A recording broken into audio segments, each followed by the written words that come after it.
everybody, and welcome back to Ask the Unfaithful. My name is Sam. I'm joined by James Anir. James, how are you today on this beautiful day? I am fabulous. Sam, how are you? I'm doing great. The rain is over. It's a beautiful day. It's actually 76 degrees here in Austin, Texas, where it's been in the 30s and 40s, Oh, occasional 50s. So it's a beautiful day. Today, we are discussing a topic that I think will resonate off the charts with the betrayed. But for the unfaithful who are safe, and for the unfaithful who are really contemplating why they do the things that they do, today's topic is for them. The question is, why do the unfaithful take things so personally? James, we both come from the world of unfaithfulness. Why do we take things so personally? hmm. Criticism hurts, but literally it hurts everybody. I mean, I'm not talking constructive, although we can take constructive criticism really poorly, even though it's meant constructively. I think we start with that nobody does well with criticism, especially when it's pointed right at us. So that kind of pain is already there. The thing is, in the unfaithful, it's much more exacerbated, and we're going to get into some reasons why. It really becomes a problem when it interferes with our perspective, our view of reality, and really, most of all, how we connect with other people. Uh, Absolutely. We don't love criticism and we take it personally, which creates a wall. Like you always say, shame is an individual envelope that blocks everybody else. So it sounds like it's the same thing, right? Very much so. It actually is very related to shame because, of course, we're taking something personally because we already feel like we're not really good enough. That criticism fits. Sometimes when we're pretty resilient to certain things, we're okay. And then other times, wow, that just hurts like mad. And of course, what are we going to do? We're going to defend against that. There's a way to tell, though, kind of a litmus test, as you like to call it, as to whether or not we are taking things too personally. And that's really hard to know. Am I taking things too personally? Is this how other people take it? We don't have that litmus test. It's like when the doctor says, where do you feel this pain on a scale of 0 to 10? Well, compared to what? Obviously, compared to our own, but how did they know what a seven is versus somebody else's seven? It's better to think about it in terms of how does it affect me? A couple of ways that we can figure that out is, do I take offense a lot or often anyway? Are my feelings hurt often? Do I tend to assume that somebody else meant to do me harm when they were saying what they were saying? Is it kind of just a presumptive thing that when somebody's criticizing me, it's to sling arrows at me? Those three things I think are really helpful to be able to say, yeah, I do that. Maybe I am taking things too personally. Okay. I think that's a perfect tee up to what we're going to talk about today. We're going to talk about why we take things personally.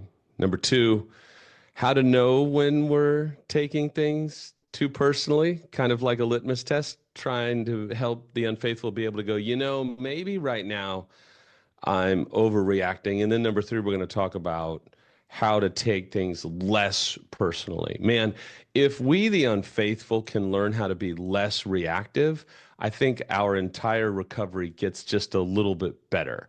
I think our lives get a little bit happier. I think our quality of life emotionally gets a whole lot better if we can learn how to take things less personally. So, with that being said, James, jump into why the unfaithful take things so personally. Well, there's a variety of causes, so we're just going to go through each one. And they're not going to apply to everybody. So don't listen to it like, oh, well, I've got five of those and, a couple that I don't have. So, yeah, I don't think I take things too personally. Also, don't think that if it's just one that you do, really, you got to weigh that. So the first one I want to talk about is emotional sensitivity. And betrayed partners might go, what? he or she's not emotionally sensitive. We're talking about a little different than empathy here. It's how things land on us. There's actually a category of, it's not in the DSM, but a category of folks who are HSPs, or highly sensitive people.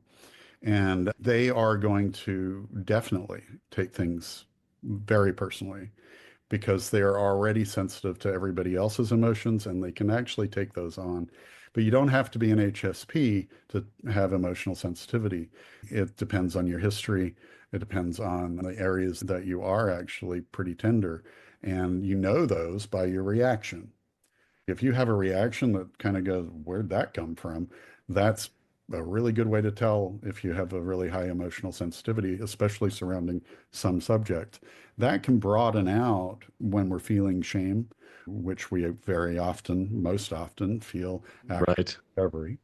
So emotional sensitivity can rise and fall. We also have to watch if we're emotionally insensitive, almost like a cycle, then when we're at that height of insensitivity, that really tells us, wow, if I'm that strongly insensitive, I'm actually that strongly sensitive. Hmm. So another one would be, we've talked about it before, emotional immaturity. We'll break that down really quickly, sort of as a summary. That would be having difficulty handling conflicts, obviously handling emotions, not being accountable or taking responsibility for whatever we've done or for our reactions. And very often that's an indicator of taking things personally because we're kind of pushing it away. Like, oh, you're thinking bad of me. No, let me push that accountability or responsibility away so that you don't think bad of me, so that I don't get that kind of criticism, so that I'm not taking things personally, so it doesn't hurt so much. Self-centeredness is part of emotional immaturity. And really, that's a how does everything affect me Mm-hmm. without viewing how things affect other people? And that can extend to, oh, wow, somebody's being critical of me. What would somebody else in my position be feeling? So if it's all about how I'm taking it or how it's directed at me, and I'm not trying to relate it to how other people might be taking it or how it relates to them, then I'm in this cone of only my perspective. And that makes that really difficult then to see that, oh, it's not actually this deep pointed criticism that I can take personally. Difficulty connecting and communicating is part of our emotional immaturity. If we're not connecting, then we're going to hold everybody sort of suspect. If we're not communicating well with them, then we might take what they're saying poorly. And then being emotionally unavailable is really a defense or a block against feeling something so strongly. So that's the emotional immaturity piece of it. And I know that was quite extensive. Isn't there also just a general feeling of negativity about ourselves, which can make us really take anything personally? Oh, yeah. If we have this negative self view that we're not good enough or something's always our fault, in the face of even comments that are constructively critical, we can easily believe in the negative about that, about us. So if somebody's saying something negative about us, we take it in and it blows up. And even if somebody is actually just trying to be constructive in their criticism, we'll also filter that through that negative worldview. Part of that negative worldview is if we had any negative childhood events. I say any, everybody does, but ones that actually impact us, negative childhood messages like, oh, what are you, stupid? If we got that all Mm-hmm. when we were kids, just to be kind of, I don't know, pedantic about it, but if we got that a lot as a kid, and a lot of us did get that, then guess what? We're going to be more prone to things where we don't measure up or where we perceive that we're stupid or we're not getting something. And so anything can really sound like criticism. We can take it personally. If we didn't get enough support when we were a child, we could be blamed by parents. We could just not be supported when we're told these things that can impact us and give us negative beliefs about ourselves, which can then lead to taking things personally. So if we're supported well as a child, like we're told, yeah, no, that wasn't personal. That was just a criticism of this, or you know what? That wasn't appropriate for that to be said to you. You are really strong at this and so on. So we're given that support, then we're less likely, of course, to have this problem. If we did not get it, which a lot of us didn't, then yeah, we're going to be more prone to taking things personally because it's all going to seem like it's aimed at us.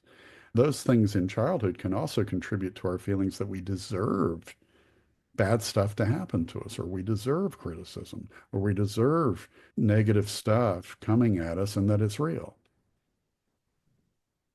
What about low self-esteem? That factors into it as well, doesn't it? Self-esteem is really about, am I enough? We start wondering, do I measure up to other people around me? And so we start worrying about what other people think.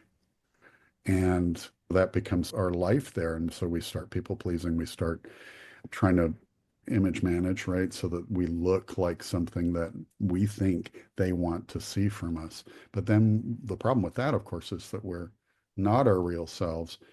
And if any criticisms does come our way, we're going to be even more tender or more subject to taking it personally because now our very thin veil or shield has failed.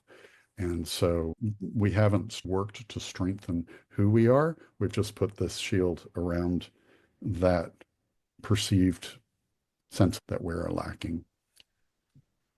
I think too, this goes directly to unfaithfuls. If we have a history of breaking our integrity, and then that reality is brought right into our purview, like discovery will do, then we're going to have a negative self view. And we're going to really believe the stuff that probably caused us to act out in the first place. And so, again, we're going to be really sensitive to it. If there's an anxiety and depression hanging about, which most of us have to some extent, then that's going to also lend itself to it. Fear of being judged or embarrassed, perfectionism, which I would also talk about as unrelenting standards for ourselves that we can't measure up to because they're unrealistic. They can't be met. So we don't know really what to do in the face of all of that failure. And then we have self-judgment.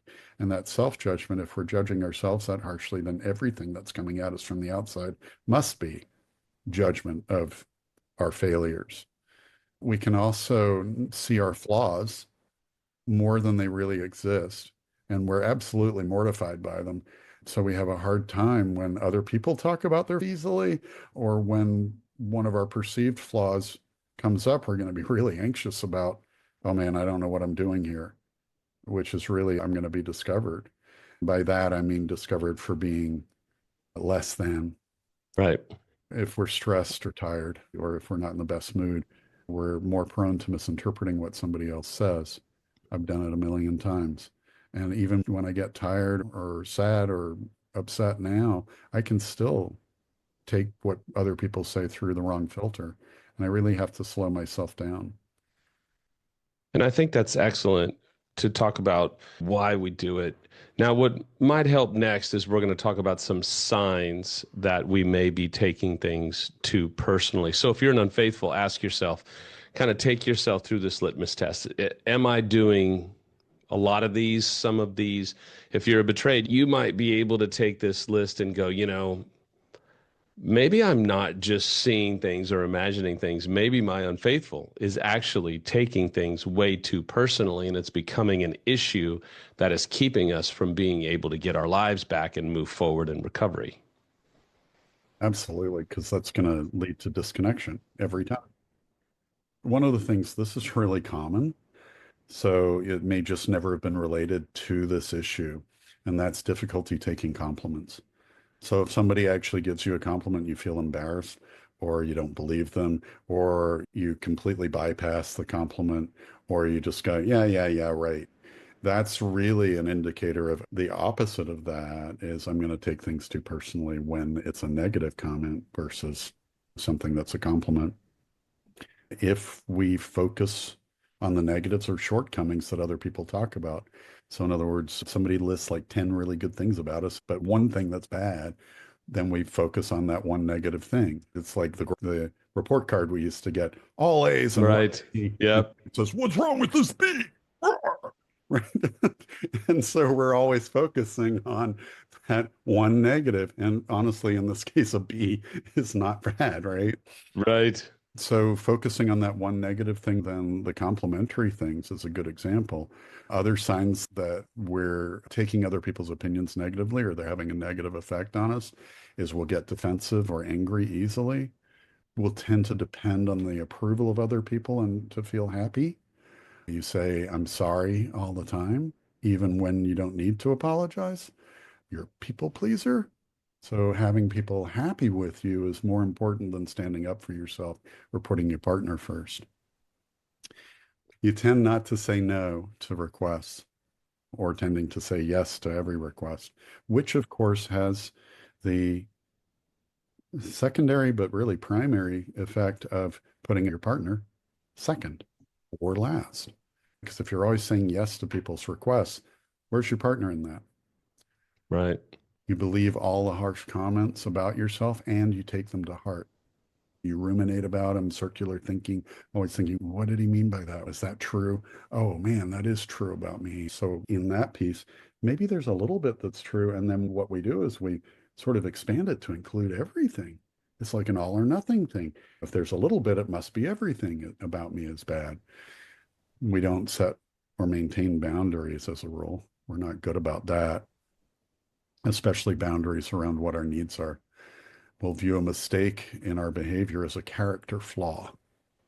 So instead of, okay, I made a mistake, and how can I go about fixing that? Something's wrong with me, man. Uh, Yeah. there's something seriously wrong with me that I made that mistake. And so that becomes a character flaw. If it's a character flaw, a flaw, then it's very, very hard to do anything about it. If we do it repeatedly, a mistake, then that to me says challenge. Challenge, not flaw. Please. I know I'm going into helpful things there, but it's really important. Obsessing over recent conversations or mistakes to the point where it interferes with your daily activities. Okay, so as we have identified why, signs of it, here's where the rubber meets the road. We always try and get to the point where we say, here's how to stop X, Y, and Z. So now we're going to talk about how to stop taking things so personally. Because if you're an unfaithful and if you are oversensitive, I can tell you you're betrayed. Male or female is going to get really frustrated and Mhm. they're going to feel a country mile, as we say in Texas, away from you, which is not what you want. So here's how to actually bring them closer. Here's how to help them feel safer if you can start to do some of these things. So, James, launch out into the deep. How do we help them stop taking things so personally? Let's go real deep, real quick. You don't do the opposite. So, oh man, well, everything I say, sure, thinks I'm taking too personally. So I'm just not going to express anything at all. It's important that you don't stay frosty, right? When you're able to discern the difference between taking things too personally and genuine hurt, then you can actually express the genuine hurt. And so we've outlined some things that are going to really help you discern, am I taking things too personally, or is this genuine hurt? What's really important there is to look at and go, well, it hurts. Okay, now I've got to sort through that because part of it does hurt. So we're not saying, oh, if you take things too personally, that there's no pain in that. Of course, it's all about the pain. Okay, so once you've been able to make that discernment, then you talk about it. You, you got to let people know that does hurt. So don't become a victim here. You don't want to do that. So that's why you're discerning what's reality and what really is taking things too personally here. And then talking about it is really important. It Go. can be really hard for the unfaithful to be like, well, I'm such a piece of garbage. I don't get to use my voice. I've lost my voice for the rest of the relationship, which is overgeneralizing and taking things to way too far. But how do you help the unfaithful that's like, well, wait a minute, I just had an X year affair. I just devastated my partner. So you're telling me I get to say that they hurt me when they were angry or rude to me? How do you help them understand the difference? A lot of that is how you say it is going to depend on how far along your partner is in their recovery and how far That's along a great point. your relational recovery. That said, there are ways to say it where it's not making it all about me. You can say, I hear you. I have to take that in and I've got to discern because that is hitting me really hard. So I've got to discern what's real and what isn't so that I don't go into my victim space because that's not going to be helpful for you and it's not going to be helpful for me. The victim space is where we love to go to as the unfaithful. And we're really good at it because we love to be a victim. And without emotional resilience, would you say that we unfaithful will never get to a place in recovery that is possible to get to? As long as we are not resilient emotionally, as long as we take everything so personal and we run with everything that our betrayed says, whether they're flooding or whether they're activated or they're outside their brain. Don't you think that emotional resilience, I think it's one of the most important qualities that we have to develop if we're going to have a really successful recovery? Would you agree? Without a doubt, that's kind of what I was leaning into with how to approach that. I need to really think about that because I don't want to go into my victim space. That's really important. That is emotional. If we go into our victim space, which is taking things too personally, or that was exactly what it will look like, then that's going to trigger our partners. And rightfully so, because it's been all about us before. So now we have Mm. to discern between where is my real hurt and where am I taking this too personally, which can be also known as going into my victim. So emotional resilience is exactly that, being able to discern. So the first thing we have to do, which is what I said, was, okay, I'm going to need time to think about that one. I want to give that its due. Part of that is pressing pause. And when we press pause, we actually need to breathe because when we breathe, we get oxygen. Mm. When deep breath gets oxygen, guess what? It allows the brain to come back online and to start getting clearer. Then we can say, okay, what was just said? How can I reframe that so that I can hear it differently? And I'm not talking about just finding the gold or the silver lining and that kind of thing in it. What I'm talking about is what was really being said and how do I remove that from me taking it generally that I'm a bad person or, yeah, I'm that too, and going into what was that person really trying to say? And so I'm separating it from my reactive part and then I'm looking at why did that hurt me? Because that way I can say that hurt me because of my past experience with it. Now I can actually receive my partner's statement or anger or whatever it is for what it is rather than the deep filters that I put it through, those shame filters, the taking it personally victim filters, right? So this is again And a really practical way to become emotionally resilient. so here's something that I ask couples to do, and I'm going to pitch it to you and see if you agree. I have to think that you do, but it's normal for couples to have this really knockdown, drag out conversation, and it goes bad. And as an unfaithful, we kind of go, ooh, that was really painful. I wonder if he or she really does believe that. Because if they do, I got to talk to my good buddy James or Sam and really do some work about this. So, don't you think it's good when the waters are calmer to come back for the unfaithful, that they can come back and go, honey, I want to ask you something. You said something the other day. And if you really genuinely feel that way, I get it. You have every right. I need to do some work. But if you don't feel that way, then that's cool too. But I need some clarity because I need to know how to manage that. Do you agree with that?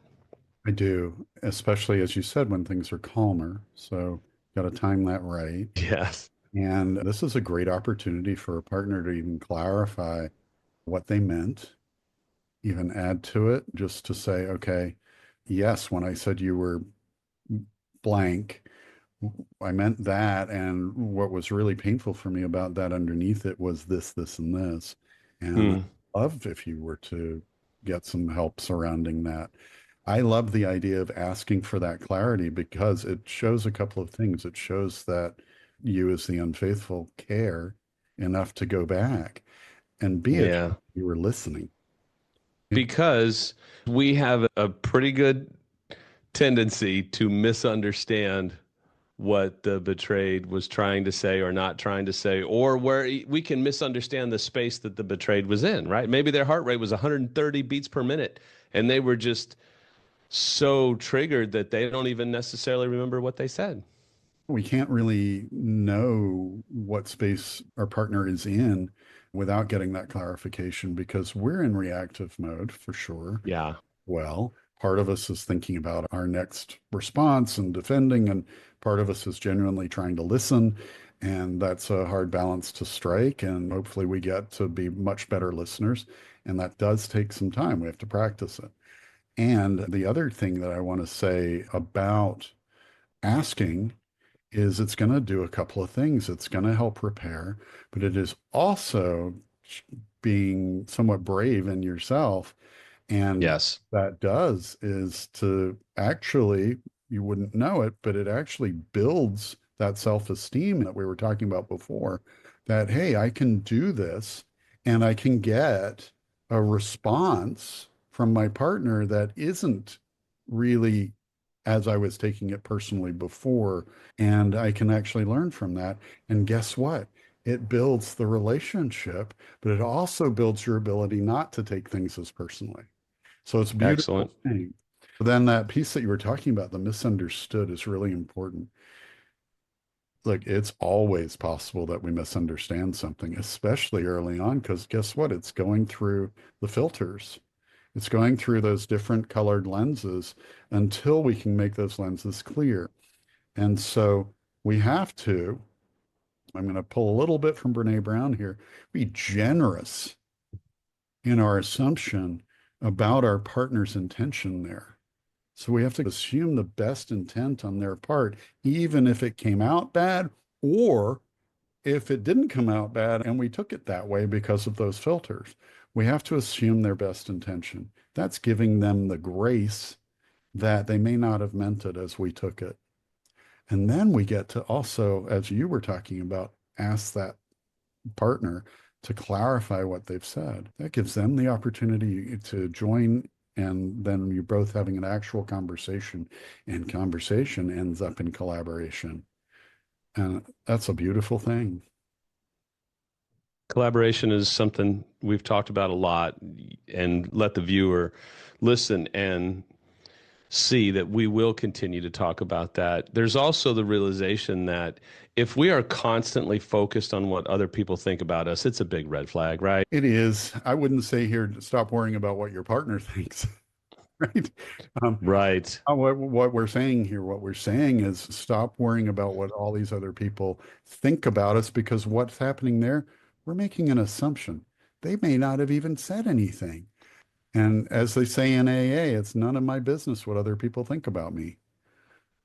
You're exactly right. Because when we're constantly worried about everybody else instead of what our partner and what our kids and what people within the four walls of our home think, it would be great for us to pay more attention to what our integrity or lack thereof has created in our partner and in our children. You also talk about reviewing our strengths, reviewing the things that are going on in our lives. Talk about that a little bit. Here we're doing the opposite of taking things personally. We're countering it.